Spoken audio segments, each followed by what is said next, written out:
Sacramento is a region that's rich in many things. History, culture, but not money. I mean, seriously, look at the homeless population. But we don't care about that right now. I'm a teenager, which means that I like talking about problems. So let's do just that. One of the major problems that Sacramento faces is homelessness. Sacramento has a population of 500,000, and there are more than 5,000 homeless people. And now if you do the math, that equates to about 1% of people being homeless, which is kinda high. Yeah? Just for reference, San Diego has a population of 1.4 million people, and yet it only has a homeless population of about 4,000. This shows how much bigger of an issue homelessness is in Sacramento than in other cities. Another issue is air pollution.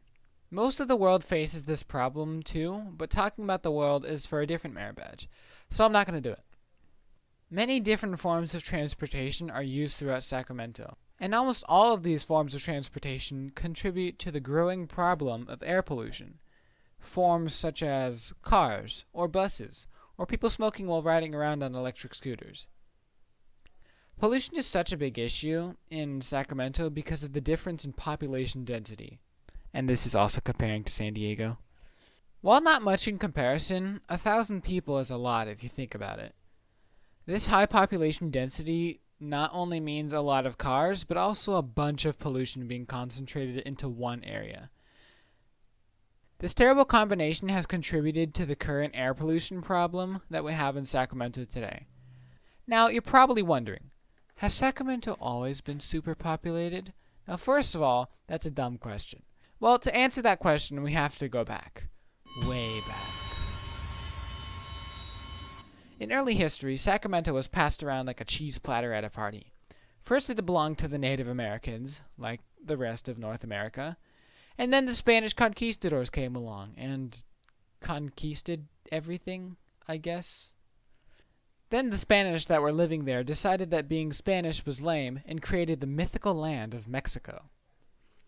Then a bunch of Americans started migrating over there, and so many migrated there that they decided that the area was now part of America. So after a total of 3 wars, Sacramento ended up in America's greasy hands. After some time, the gold rush started, which I'm sure that you've all learned about, excessively. People from all over America, and even all over the world, came out to mine for gold. Shops opened up as people capitalized on the sudden surge of people. People built homes in order to have shelter, and despite striking it rich or losing everything, a lot of people stayed. Just like in Vegas.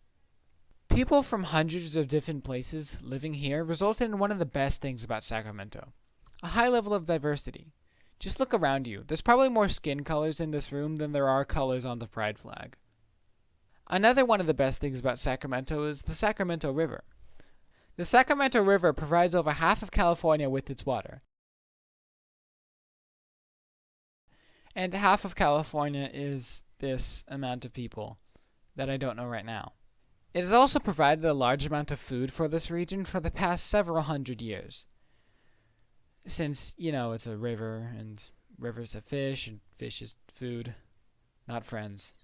It also provides summer fun if you really wanted to. But if that's not your style, then another amazing place that you can go is Old Sacramento, or Old Sac as the cool kids call it. Old Sac not only serves as a step back in history, but also as a great tourist destination where you can go to multiple museums, get all sorts of food that you won't get anywhere else, and take in the sights of the old city. There are also a multitude of horse-drawn carriage rides that you can go on. These are personally my favorite, but that's only because it's the only activity that doesn't require any walking. Other than smoking while riding around on an electric scooter. That's not very legal. I hope that you enjoyed this video and were able to learn about the good parts and the bad parts of this community. This concludes my TED Talk.